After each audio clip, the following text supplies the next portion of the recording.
I am the Tofu Golem. Please enjoy the video. You already have the essentials: an active Tinder account, honest photos, and discovery filters set. Once done, start swiping with intention. Don't spray likes randomly. You want mutual matches, so prioritize profiles that prompt a message. Use one super like per day to stand out.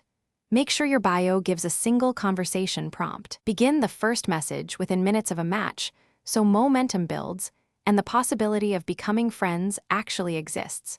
You've matched, now convert that into a friend connection.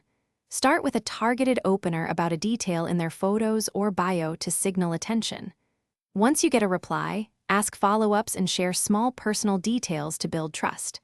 After a few friendly exchanges, suggest a lightweight next step: swapping Instagram handles, sending a phone number, or moving to WhatsApp. Make the ask casual and optional, so they feel comfortable saying yes or suggesting an alternative.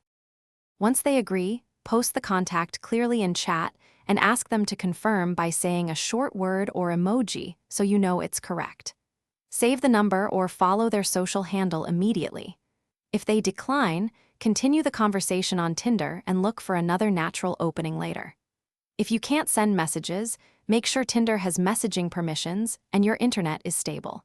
And if messages disappear, you may have been unmatched or blocked. Reswipe and try again with new matches. Thanks for watching. Consider subscribing if we helped you today.